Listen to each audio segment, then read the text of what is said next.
everyone to European Stories from a Union of Volunteers. Today it's again me, Paula, and I'm here with Jana Konkel from Germany. Hi. Thanks again for joining, and you volunteered last year and the year before, so 1 year in Lithuania and Vilnius. Right. So, maybe to start with the first question, how did you come across the ESC? So actually, I wanted to go abroad for a couple of years. I finished school, 2 years ago, and I knew that I wanted to go abroad after that, let's say, I think since I was 13. So I just didn't want to just go traveling because I wanted to stay in one country and really see the culture and see the people there. And so I thought, okay, maybe volunteering will be a good possibility. So I searched online for volunteering programs and I found, the European Solidarity Corps. And it sounded super interesting to be like still in Europe because I think, Europe is kind of my home and I wanted to see more of it. And that was really nice that I found the EC project. That sounds really great. And why exactly did you choose the European Solidarity Corps? Me also as a German, I know that there are many, many programs also for volunteering. And why exactly the European Solidarity Corps? Because I think it sounded so really like, I could choose freely what I wanted to do, but there are so many projects and it sounded, it sounded just so interesting. And just to see more of Europe and that was so great. So I thought, that's the best option for me. That's cool. And tell us a bit more about the application process, or how did you come exactly to the project in Vilnius? So actually, I found out about it with my sending organization because I was there for an application day and they had already some programs or projects that they were cooperating with. So I looked through them and I found this project. So the school for disabled children in Vilnius, and it sounded just really, really interesting. I already knew that I wanted to volunteer in a place where also children are because I really like working together with children. And I found out about it and it sounds super great. I also applied for some other programs, projects, but I thought, this is my favorite one and I hope that I could get in there. And it actually worked. And do you remember the last day in Germany? What were your feelings just before your departure? I was so nervous. I think the nervousness started already 1 month before I went to Lithuania because I just turned 18 1 month before and it was still so young. And I was like, oh gosh, can I really do that? Because it's just a huge thing to go abroad. And I was super, super nervous. At one point, I even thought about canceling it. Luckily, I didn't. But I was really nervous and I hope that everything could go right because, I didn't know the people there. I didn't know other volunteers that were already there. So I was kind of, going there without any idea. I just knew my coordinators and that was it. All right. And then you arrived in Lithuania. Yes, Lithuania. I always have the trouble with Lithuania and Latvia. I think those people must hate me because I always mix it up. Anyway, then you arrived in Lithuania. And what was your first impression when you arrived there? Actually, it was dark and rainy when I arrived, but it was totally fine because at the airport, one of the coordinators of my host organization, they picked me up and she immediately hugged me and she was super, super nice. And I already feel relieved because I thought, okay, it's not going bad because she's already nice. So it could only go better. And it was like a good way or to start the projects. And it was dark and rainy. As I said, I had my big suitcase with me and it was so hard to get into the bus because we were going to my flat by bus. And there were a lot of people on the bus and super full. And but it still was nice because then I think the nervousness turned into excitement. And we arrived at the flat, I think 1 hour later, because we had to go to the other side of the city. And we went to the flat where I lived. And there were 2 other volunteers. And they already prepared dinner for me because they knew I would come and we could sit down together, eat together, get to know each other. That was so great. I'm still friends with both of them. So it was really nice first impression. That sounds really great. And who were they, the other two volunteers, and what did they do? So actually, Persan, she was a volunteer from France. She was also in my project. So we were 4 volunteers together in the school. And yeah, we spent a lot of time together because we were working together. And Michaela, she's from Italy, is also one good friend of mine. She was in a kindergarten also for disabled children. And yeah, they become one of my closest friends there. So nice. And you still keep contact with them? Yes, yes. Wow. So we will come back to that later, I think, because it's also a really big thing, like what to do after you volunteering and how to keep in touch with the other volunteers, I think. And how was your accommodation you lived in? So I lived in a shared flat.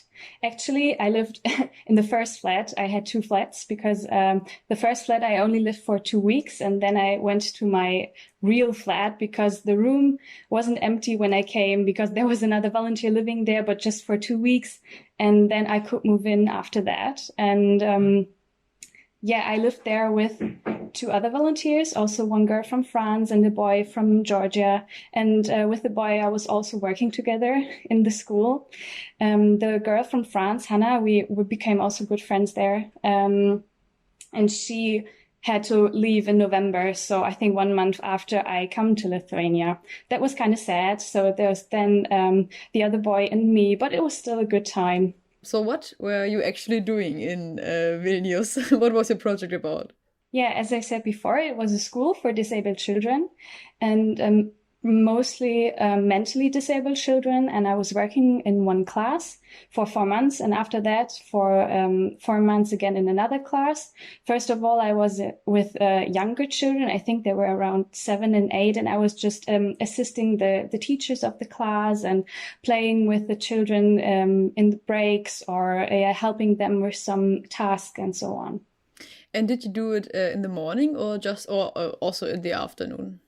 Most of the time, just in the morning, I think like till 1 or 2 in the afternoon. But after that, most of the time I had some free time. But sometimes we had some games or sports activities that I could help with. And then we also spent some time in school afterwards. Yeah. Nice. And what did you like the most about working as a volunteer?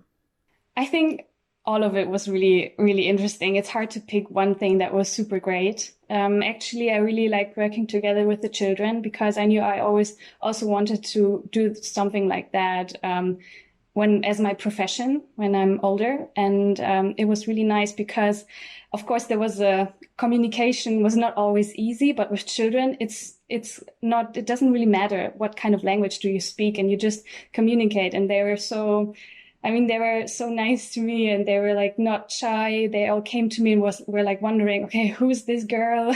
Why is she here? And then the teachers explained and they were like, wow, okay. And then they asked me all the time, oh, what's this in English? And what's this in English? And so on. They were really, it was really nice. Yeah.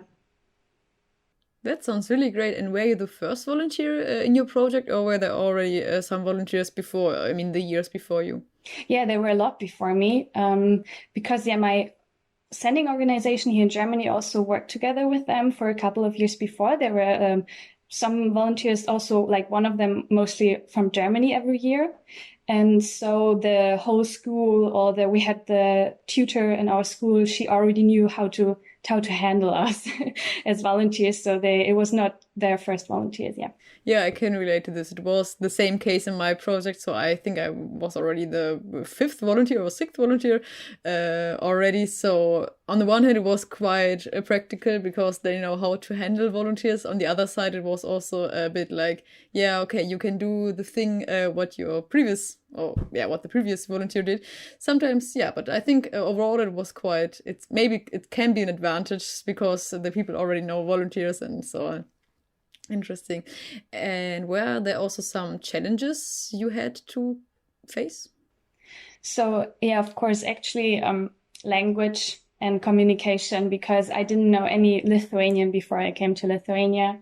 And the teachers in my class, there were 2 teachers, and both of them didn't speak English. So it was really hard communicating at first, but I tried to learn Lithuanian a little bit. It's quite hard, so I didn't really or can't speak a lot of it. But I think for small communications, it was definitely enough. And I think also being like surrounded by the language all the time, because I mean, there was no English. It was sometimes easier for me to learn or learn faster. So that was at the beginning a problem, but there was also a really nice teacher who could speak English just in the class next to us. And when there was something really big to discuss, then she came over and translated everything. And I think in general, not only for like volunteering, but also living abroad, challenging was for me sometimes homesickness, I guess. Because I never lived alone, or I never lived without my parents. So that was really something that at the beginning that really took me. But I mean, after I knew more volunteers and we became closer, this feeling also gone away. Yeah, I see. And did your family visited also you, or did you went home for Christmas, for example? Yes, I went home for Christmas because I didn't want to spend Christmas without my parents and my family, so I came back home. They actually also wanted to come around Easter to Vilnius and to Lithuania because we wanted to go to the seaside and to the coast. I've never been there actually because of the pandemic. Unluckily, I had to go back to Germany and before my parents could come. So that was quite sad, but we want to do that again when it's possible. Yeah, I see. So when exactly did you come back to Germany? I came back in March, like 1 year ago, actually, because I don't know, everything was so fast. It was really stressful days. All the regulations or new rules for the pandemic situation, they just come so fast. And there was the possibility for me to stay in Vilnius, but the schools were closed, so I had no real work. And I decided to go back home, which was a really weird feeling because I didn't expect to go home so soon.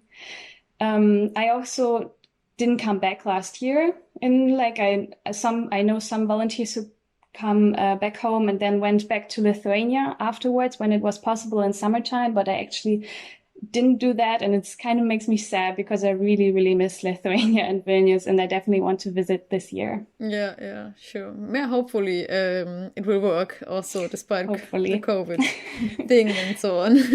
Yes. So hard. So what did you do once you came back from Germany, from Lithuania to Germany? Yeah, so first, it wasn't possible to volunteer from your home country. It wasn't like there were no rule that couldn't allow that. But they knew that a lot of volunteers came back to their home countries, and some schools were already open or there were online classes. So they also made the possibility open to the organizations to, kind of engage the volunteers back into the school life, even from home. So then I prepared like tasks or some little videos of me cooking a German recipe or something like that. That was really, really nice idea. Of course, it wasn't the same as in school and being together with the teachers and the children, but still it was a way to still, participate in the project. And one last question before we come to the today's status. What did you do in your free time? Because you said that in the morning you worked, but then you had the afternoon free. So what did you do there? Yeah, I had so much free time. I never had so much free time, I think, before. It was really crazy. I had to really adapt to that at first. We had a language class for Lithuanian language, which was really interesting. And I learned a lot because I really wanted to, communicate with the teachers and the children. This is really one of my goals there. So I tried to learn Lithuanian, and unfortunately, the language teacher, because of university, she didn't have any more time for doing the language classes. So all the volunteers from my host organization, we decided that we want to go study Lithuanian again, but just without a teacher. And then we made a study group where every volunteer has to make one lesson, and then next lesson there will be another teacher, another volunteer, and we present one topic or one specific language thing. And that was really, really interesting, really nice to continue learning the language. I actually have a funny story where we were in a restaurant and everyone said, okay, we're gonna order in Lithuanian now. And I wanted to have like a hot chocolate kind of thing, but actually I got I got chocolate ice cream because they didn't understand me correctly. But that was a kind of funny story. It's not that sad. It was also quite tasty. Yeah. Yes. And also I really like going to museums and cafes and like restaurants because like in the city center of Vilnius, there's so many good cafes and we were always like sitting there together. Or at Sundays, we had a little girls group and we always met on Sundays for eating cake and drinking some coffee. That was really nice. Cool. Yeah, I can imagine, especially as it gets warmer and so on. Must be very cool. Yes. All right. And what do you do nowadays? You study, as we talked before. And what do you study? Yes, I'm studying. Actually, because of my voluntary service, I got inspired and now I'm studying for becoming a teacher for disabled children. It was really, I really experienced or I really saw that it's something that makes me so happy. And I really liked, I like teaching in general. And then I think working together with children, as I said before, is really something I like. So I decided to do that. And I just finished my first semester and it's really, really interesting. I'm looking forward for the next to come. Sounds great.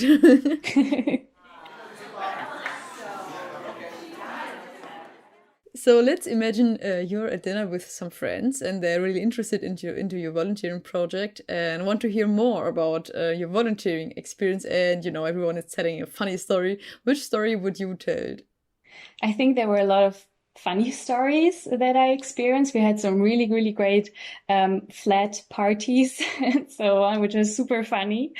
But there was one story that is so crazy. I can't believe that really happened. It was after my first week in Lithuania, I was on arrival training in a little town next to Vilnius. It's called Trakai. And there we had to go to the bus station because there was another bus that will pick us up for like all the volunteers to go to the kind of hotel that we stayed for the week.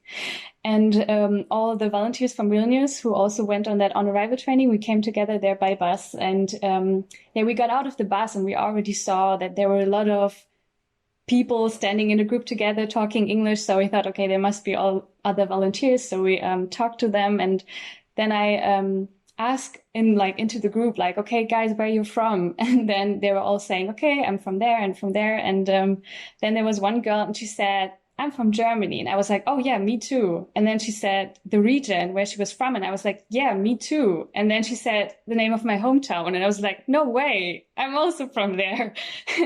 And we didn't know each other before. That was really crazy. We met in a little town in Vilnius and she just lives 10 minutes away from my parents' home. And we know the same people. It's really crazy. I never expected that to happen. All right. So how would you describe your volunteering project in one word? Yeah, I thought about this question before. And there was just one word that really popped up in my mind all the time. It was just amazing because, everything, all the experience was so great. I'm so happy that I didn't cancel it before because I was so nervous, because I think it was really like the best time in my life. And I met so many great people. I had such good experiences there and it was just amazing. That's everything I can say. It sounds really amazing. And what is one thing that you miss from volunteering? Actually, I miss a lot of things. Of course, I miss school there. I miss the children there and all the people I've met because of me going back to Germany. That was really stressful and I couldn't say goodbye to everyone. That's really something I miss. But I think the most thing that I miss is the community of volunteers, because in Vilnius there was a big community of volunteers. There were so many, and with some I just kind of grew together as a little family, and I had so much fun, and I made really friends for life, and I'm staying in contact with a lot of them, and it's something I really miss, because I don't think that we will be together again, all of us in one place for such a long time, because we all have, of course, our own lives and jobs and studies, and I hope to visit them soon, but we will see when that will happen. Yes, coming back what you were saying before, that you're still in touch with two friends of yours. Do you have any advice for former or also current volunteers how to stay in touch with your volunteering friends?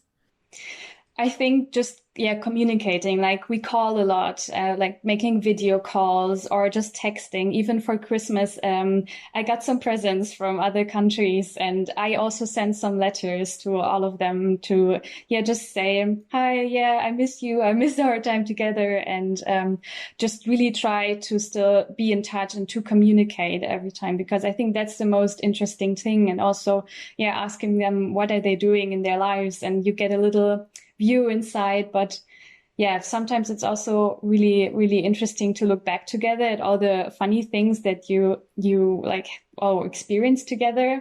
That's also always really funny. And what does solidarity mean to you? I think solidarity means there's a union or a group of people working together, helping each other, supporting each other, being creative together, and just kind of enjoying the time together, I guess. And our last question, what is a song that represents volunteering for you, or what is your favorite song for volunteering? I actually also had to think about that a lot, because I have a lot of songs that I connect with Vilnius and all the time, because I listen to them in the bus or I just on travels or something. But there's one song I really like listening to, and it's called All Right by Supergrass. And this makes me just so happy, this song. It's like really joyful music, and like the title says, all right. Of course, there are challenging parts in the voluntary service. There are also really happy and fun moments and everything. I mean, it just will be turning out all right. So I really think that represents volunteering for me. Thank you. So I will add this song to our playlist, and you, dear listeners, you can check it out on our playlist. You will find the link in the show notes. And for now, this episode's come to an end. Thank you again, Jana, a lot for being here with me.